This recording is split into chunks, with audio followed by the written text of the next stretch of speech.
Hello and welcome to today's episode of CyberSpeak with InfoSec Institute. Today on the show is Pedram Amini, the creator of the Zero Day Initiative and the CTO of InQuest.net. He's presented a variety of research at security conferences such as Black Hat, DEF CON, RecCon, Echo Party, Microsoft Blue Hat, ShmooCon, TourCon, and Virus Bulletin, and he's taught numerous courses on reverse engineering. Pedram today is going to talk to us about the current state of email phishing attacks and how to prevent being tricked by them. Pedram, thank you for joining us today. Thank you for having me. So it seems like in the news that email phishing as an issue really kind of caught fire in the public imagination about 3 or 4 years ago. It had kind of a moment in terms of coverage with high-level attacks coming from simple phishing techniques like the Target credit card takeover and the security breaches around the interview. That movie. So how, if at all, have high-level phishing tactics changed since then? Yeah. First of all, I really want to define phishing overall. It seems like the umbrella that we have it falling under is phishing by way of malicious content delivery, phishing by way of credential harvesting. Generally, it seems like we're talking about business email compromise and malware carriers of that nature. So it's interesting that the news really kind of picked up in the past couple of years, because this has been a problem for well over 10 years. Of course, yeah. And and fundamentally, I have to say that much hasn't really changed by way of the attacker tactics. What we certainly have seen is improvements in the legwork leading up to these campaigns. Better creativity in the lures. You look at phishing campaigns from over a decade ago, and the fidelity was something to be left wanting. Like the English was broken, domains were poorly chosen. They really kind of stood out. Whereas now it's the same kind of tactics, but a lot more polish on it. And the sophistication in general has gone up. Yeah. Do you think that these sort of high-level and well-reported attacks have managed to change the method of attack at all? I mean, you said that they're a little more subtle, but do you think in general that people are more careful now around suspicious emails after hearing about how one person who wanted a free pizza coupon compromised, 1.5 million credit card number? Yeah, it depends. I mean, it seems like there certainly is, when the scare happens, there's certainly an immediate increase in awareness. But as with anything else, I think over time, people just become lackadaisical, yeah. And the threat just becomes real again. I mean, and this is evident in just time after time again, high-profile case after high-profile case. You see these massive compromises based off of such a relatively simple tactic. So while there might be a lull at the moment, that's just going to be until the next major event happens. Like the DNC hack was shocking, in many ways, and I'm sure it was a gut check for future campaigns. But let's just give it time and see what happens. I think we'll see it again. Right, and certainly there's so many different campaign offices that could be hit. We were talking to someone else about issues around the midterms, and they were saying like it's not just the DNC; it's every single local organization can all it takes is one person, and then and the attack surface is so huge, not just in the sense of like technical attack surface, but the human attack surface. Where you've got new people joining every day, you've got people who are might be tired or overworked, like that increases the attack surface temporally. And, with time, the chance of success seems to be one. Like you're going to get it at one point or another. You're wearing people down. Exactly. How does one change that thinking that drives people to click suspicious links or give their information away in a moment of weakness? Like what's the mental mechanism that needs to change to bring this type of phishing attacks down? Yeah, I mean, it's tough to say. Certainly education is a portion of it. I think in the corporate sector, you've seen huge strides in improvement, and there's plenty of vendors out there who are trying to solve this problem. Personally, I think education only goes so far. I mean, it's hard to make the user be the end-all stopgap. A proper technology should get out of your way. At some point, regardless of what kind of measures you can put in place, you're going to have someone who's tired, someone who had enough inside information to make the attack or the lure look right. I love this this anecdotal story that social engineers give, where if you put on a suit and a hard hat and grab a clipboard, you're pretty much going to have all access to almost any environment. Yep. And that same kind of thing applies with these email lures. If it looks right, if it sounds right, at some point it's probably going to fool somebody. Yeah. So what What are some of the most unusual phishing attacks you've heard of that actually worked? Yeah. It's unfortunately the most unusual, and the ones that you think that wouldn't really work are the most common. It's amazing to me that there's an actual business behind sending fake invoices and these invoices actually getting paid. This kind of compromise, the fake invoice, the fake package delivery, the things that you really think would stand out in terms of this is suspect or abnormal. Those are apparently the most common. On the flip side, you see some really well thought out, well researched attacks. I have a colleague that I work with today, and he was telling me the story of how a previous firm that he was at, a large portion of the employees were successfully phished, and it's because the attackers took such great detail in replicating, even down to it was like an HR system and another system that was AS400 based. They mimicked the background colors. They were able to figure out who the IT guys were. So they really did a good job in pitching the entire story, then creating the urgency, launching the campaign, grabbing those credentials, and making kind of like a smash and grab. And it worked out for them? For the attackers it worked out. It didn't work out well for the company. It was a highly successful campaign. Right. So, we think of phishing as a sort of constellation of different types of attacks. Like you mentioned, invoices, but you can also, have misspelled URLs or similarly spelled URLs or unsafe attachments.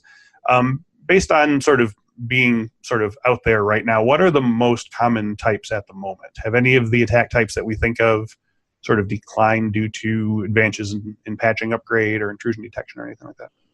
Yeah, it's just, good question. I think it probably depends on the environment. I know that attachment, by way of just pure numbers, when you look at reports across the board from companies like Symantec or Verizon, it seems like the email attachment is the more common vector.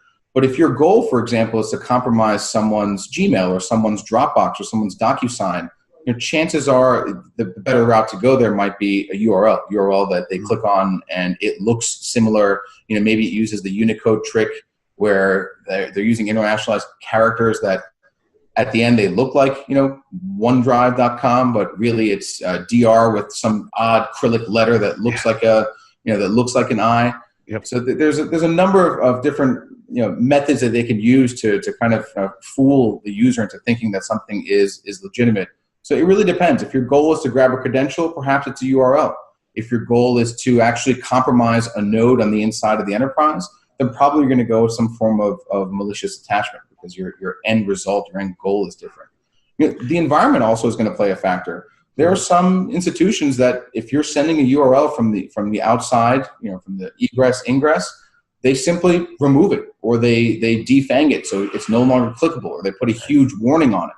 Right. So depending on the target environment, I would suspect that more advanced phisher would do some probing, some checking to see what kind of things would go through, kind of doing like a reconnaissance on the environment and the policies that they have set forth, and then choosing the angle that's going to actually get to the target user.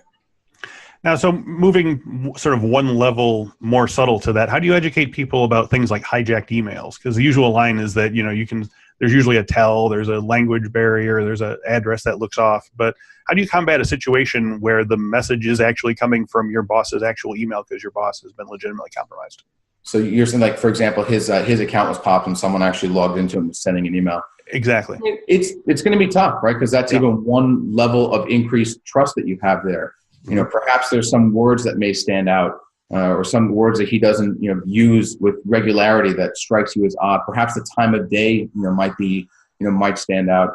If there's any sense of urgency to the message, which seems to be a pretty common. I mean, it's a good sales tactic, right? It works for salesmen. It's going to work for phishing words as well. In essence, they're trying to sell you, the user, on either opening the attachment or clicking on the URL.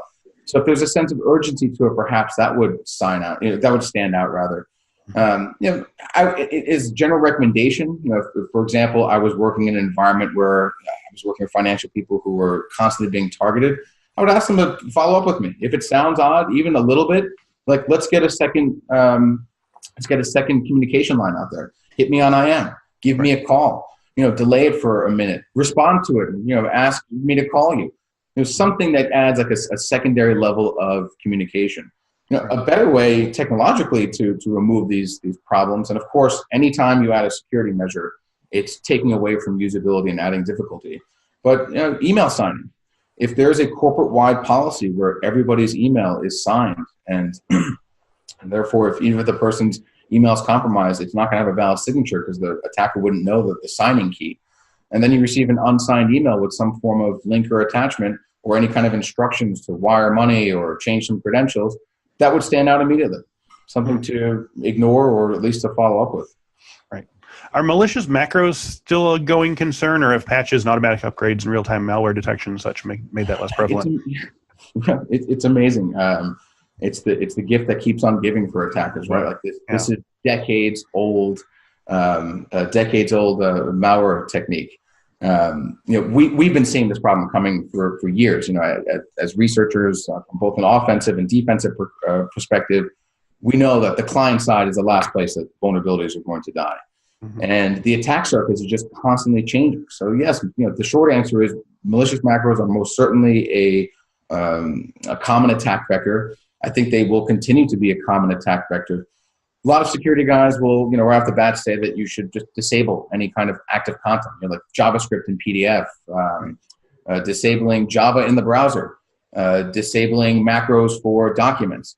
And while that may be it's an excellent advice for environments where that's plausible, for the vast majority of enterprise environments, I'd venture to say that's just not feasible.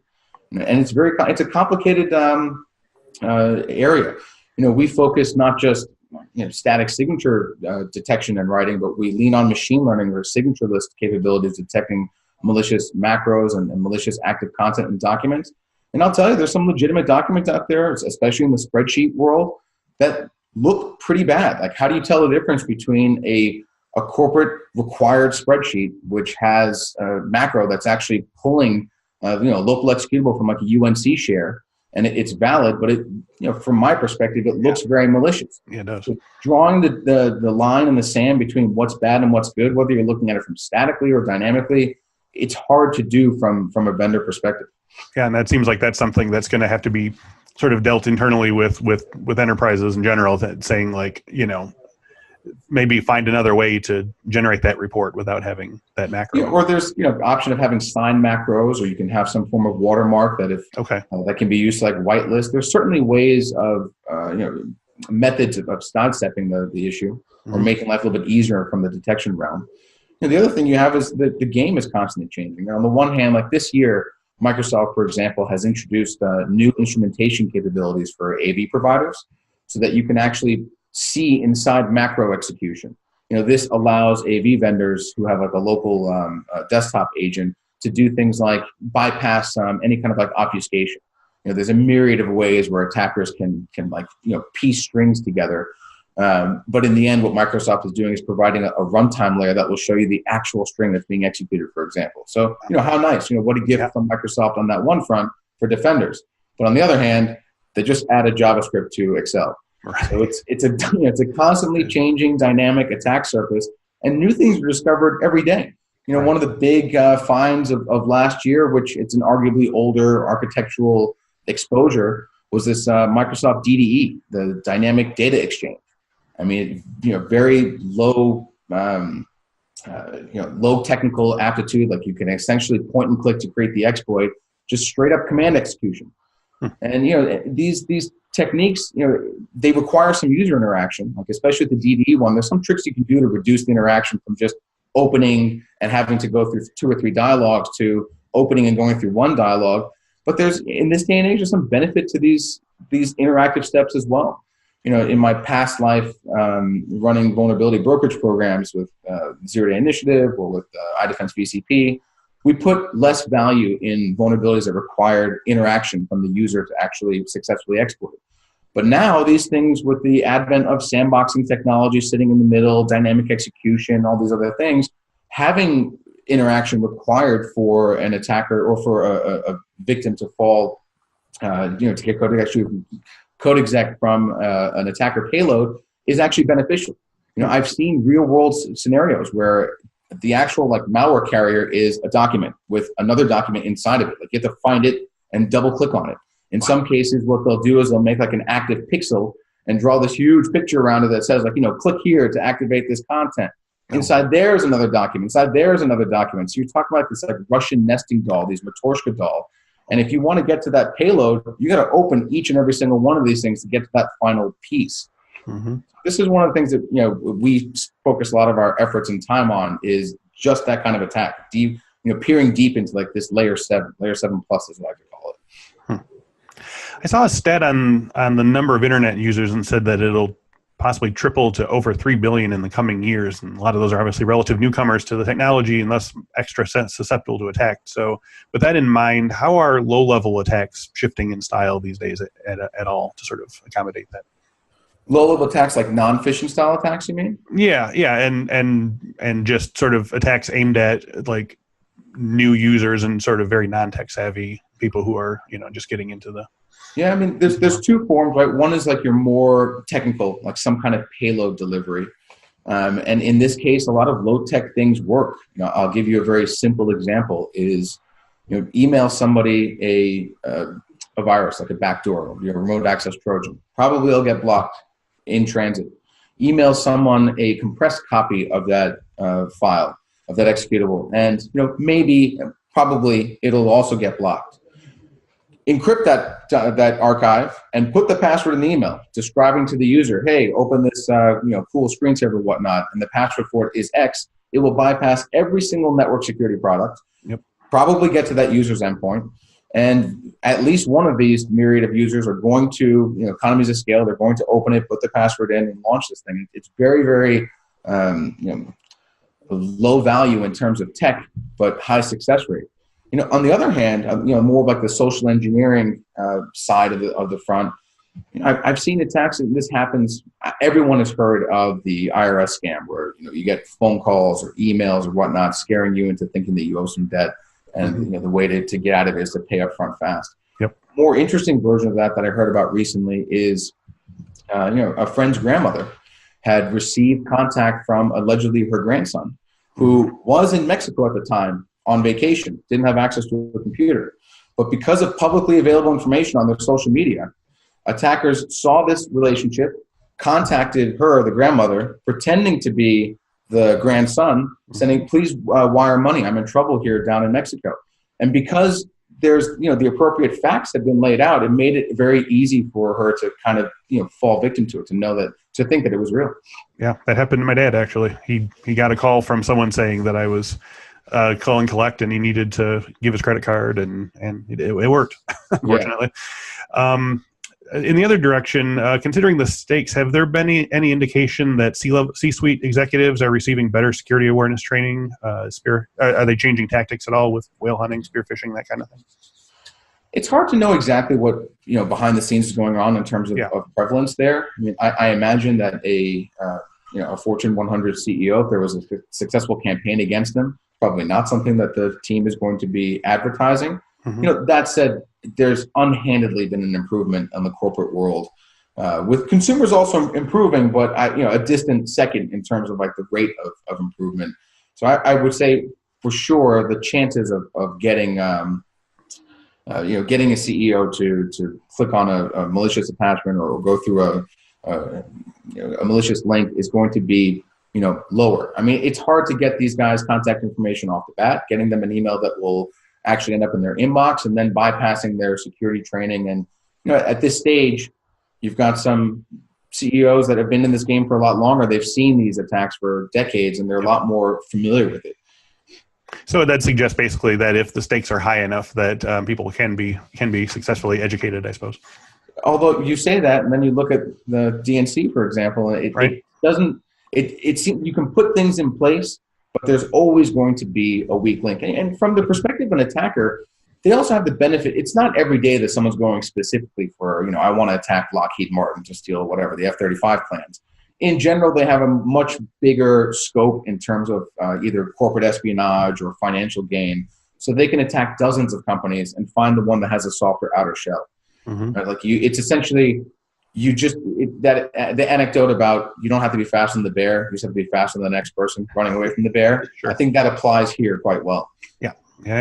So how about remote workers and sort of issues of sort of offsite work? How do you ensure that their offsite computer hygiene is as strong as it is on site? I mean, a lot of that I think is going to come down to policy. So, as an example, only allowing a corporate laptop to be on the, talking to corporate assets.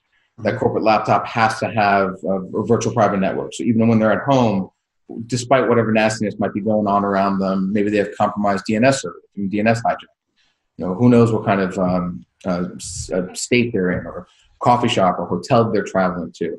So having dedicated hardware where the software is controlled and monitored by the security team. All their traffic is routed through perhaps the company's SOC, so they can monitor not just what's on the endpoint, but also what's going on in the comms. Seeing the whole picture really is important. That we always say that there's no silver bullet. It takes everything in the kitchen sink to find out what the badness that's going on. And so, monitoring on both endpoint and network is valuable. How about with sort of the rise of mobile use and so forth? I mean, there's so many sharing-based apps these days, and sort of social networking being tied into mobile use and so forth. Has mobile use shifted phishing in any way, or is it mostly using the sort of same techniques? No, I think for sure it has. I mean, we still see that the number one is email attachment, but if you're going to be phishing someone on mobile, probably your route is going to be a URL to a fake-looking page. I would suspect when you're on the desktop, you have a lot more visibility. It's a lot easier to examine the certificate. I think some of the nuances or some of the heuristical visible signs of a telltale phishing campaign might be a little bit more obvious when you look at it from a desktop browser than from a mobile browser. That said, though, mobile, iOS specifically, for example, that's one of the hardest to compromise systems in terms of code execution. There's no difference whether you're iOS, Android, or desktop in the terms of clicking on the URL, being convinced that this fake DocuSign website is the actual DocuSign and entering your information. But when it comes down to actual code exec, you're talking about $1 million capability for breaking into the iPhone. Whereas to get a capability to actually do code execute on my Mac, you're probably talking $5,000. It's a huge scale difference in terms of the economy of what it costs to do that. It's a walled garden. It's signed code. There's multiple security layers you have to break out of to get full compromise. Is there? I mean, that sort of suggests that this is sort of an issue that could theoretically we could throw money at. And I mean, is it possible to sort of build up sort of PC or Android capabilities to the point that they are sort of as strong as OS in that regard? Sure, but then it comes at a loss, right? So it's a trade-off. The more secure you make something, the less access you have to your own device. Right? So that's a common trade-off in religious war between the guys who are pro Android, pro iOS. For my mom, for example, the iPad is the perfect solution for her. That thing is not going to get infected. Granted, she's still going to be vulnerable to potential phishing attacks, but at least I don't have to worry about malware infecting her system. If I were to give her a desktop, forget about it. I'd never talk to her again. Every time I was home, I'd be working on her computer to clean. Boy, a team viewer, man, I'll tell you, that's a lifesaver. What are some best practices? Another favorite of some of these phishing guys, by the way. Yeah. They'll sure. Yeah. Hey, sir, can you go to your event viewer in Windows and you see those yellow marks? I can help you fix that. Install this team viewer. I'm such and such from Microsoft. Let me connect to your computer and fix it for you. Just need your 4-digit. Yep. Yeah. So what are some best practices for ensuring that sort of outside vendors that you work with who need access to secure information are less likely to accidentally or intentionally compromise your network? Privilege. I'd say privilege control, separation. Need to know, not exposing everything. Having limited access would be a key thing there. Potentially requiring them to use your own, if you're going to be accessing this data, either you have to be on site, or this is the path you come down, or this is the gear you have to use. Monitoring it carefully, not just in terms of security monitoring, but even just basic I/O monitoring could help you. Perhaps you give someone access to certain customer records and you monitor their patterns, and suddenly there's a huge spike in the number of records they're accessing. Rate limiting that, noticing it, bringing it up, having the audit trail. All these things would be key to protecting it. The true solution to all that, and technology that is to look for in the future, is what's known as homomorphic encryption, where you can actually query data but not get access to it. So if you are an HR company, for example, or a financial services company, you might be able to still gain access to the actual data you need without revealing the true source of the data, the full content of the data. Is that something that's available now, or is that sort of a down the line? It's a down the line kind of thing. It's more in the theoretical phase. There's some companies I think that are kind of scratching the surface and tickling. I'm sure there's some implementations out there, but that's going to be one of those big paradigm shifts, is this homomorphic encryption and homomorphic database access. Well, so let's talk about the future a little bit. Where do you see phishing in 5 to 10 years from now? How's it going to change, you think? Probably assuming the same place. Look the same 10 years ago. Why would we think it's going to look any different? 10 years. I'm sure we'll see continued polish. Maybe some more, less of like the shotgun approach of phishing, where people are just spraying and hoping to get someone. Maybe some more long-term phishing, where you do a lot more reconnaissance. I hear this new term called pretexting, where there's no actual active payload. You're not getting either by malicious file or by malicious URL to collect credentials.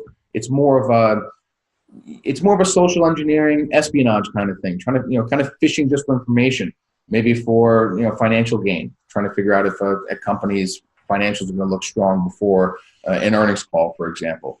I can see some of that pretexting, as it's called, being used to set up your eventual delivery of something malicious, whether it is to steal credentials or to deliver malicious content. If you had a magic gavel and you were able to enact some form of legislation aimed at reducing issues of security breaches and phishing, what would you do? I mean, obviously, I would make them force the delivery of my product globally to everybody.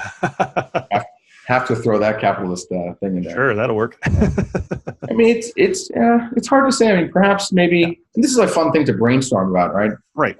Kind of like fun, like fireside chat over beers. Yeah. Maybe liability would be a place to start. Mm-hmm. When you have someone like Equifax, exposed more than half of Americans' social security numbers and whatnot, there's some kind of liability, some punitive damages would be good to have there. I don't know. It's a tough thing to legislate your way through, right? It's a tough thing to educate your way through. It's a tough thing to solve your way through. I mean, from an end user's perspective, I think there's immediate steps that you can take to make life more difficult. Things that you can do in terms of just general hygiene, using a password safe, ensuring that you're rotating your passwords, having two-factor. That's crucial. Even if someone's able to get your password, if there's a second factor associated with it, that's going to reduce the chances of successful compromise. Not just doing two-factor through your cell phone, which some people were able to social engineer the telecom companies into swinging your SMS messages to another target, and suddenly they're able to get your two factors from there too. So using something like a third party like a YubiKey or some other token that's separate from your actual phone. These kind of things can help. Keeping credentials or rather monitoring sessions. Like if you log into Facebook or Google, all these providers now, they have the option to show you, here's the other places you're logged in from. Or here's a new device that just signed in. Are you sure you want to allow it? These kind of things I think are going to help harden the environment for the typical user. I think Apple's doing a great job with that, for example. Whenever I get a new device, and I'm signing in with it, one of my other devices gets a notification. So if that happened without me having something new, I know that something is up. I can, more quickly, stop the bleeding, change the password, rotate things around, pull data off, pull the plug, so to speak. Yeah, education and two-factor are really kind of the way forward at this point, huh? Yeah. And a lot of it has to be, vendor-driven. I mean, at the end of the day, you just can't expect this thing from a consumer. Who wants to deal with that? Right. The easier it is for the user, the better it's going to be. I think the machine learning will probably go a long way in this regard too. We're only scratching the surface of the kinds of things that it can do, and over time, it's just getting smarter and more tailored to the specific users. So when we, earlier we were talking about, for example, my boss's email got compromised. How do I know that if the email he sent is real or not? Well, because you get tired, because you don't have 1,000-point, dimensional vector in your mind for every single email that comes in, you might not. It might slip. With the machine, though, the machine learning aspects of it, the automated classification, based on time of day, the frequency, maybe where it came from, like small, minute heuristics, they add up to tell a big story. It's fascinating. It's one of the research subjects that fascinates me the most. Because in essence, what you can do is sit down and really think about like the fundamental tenets of a seemingly hard problem. And then once you put all those things down into a nice long list of features and feed it through these models, it's amazing the kind of stuff that comes out of it. And I'm continually impressed by the kinds of new malware, not zero-day malware in the sense that they're exploiting zero-day vulnerability, but zero-day malware in the sense that there's no detection for it. No one's written like a hard signature for it. It's a new, it's a new sample. How often we're able to catch those things with machine learning based signatures. It's neat to see, and I only think that's going to continue to improve. That's great. And on that note, I think we are going to wrap up today. So Pedram Amini, thank you very much for being here today. Thank you, Chris. I appreciate the time. And thank you all for listening and watching. If you enjoyed today's video, you can find many more on our YouTube page. Just go to YouTube and type in InfoSec Institute, INFOSEC, to check out our collection of tutorials, interviews, and past webinars. If you'd rather have us in your ears during your workday, all of our videos are also available as audio podcasts. Please visit infosecinstitute.com/cyberspeak for the full list of episodes. If you'd like to qualify for a free pair of headphones with a class sign-up, podcast listeners can go to infosecinstitute.com/podcast to learn more. And if you'd like to try our free Security IQ package, which includes phishing simulators you can use to fake phish and then educate your colleagues and friends in the ways of security awareness, please visit infosecinstitute.com/security-IQ. Thanks once again to Pedram Amini, and thank you all for watching and listening. We'll speak to you next week.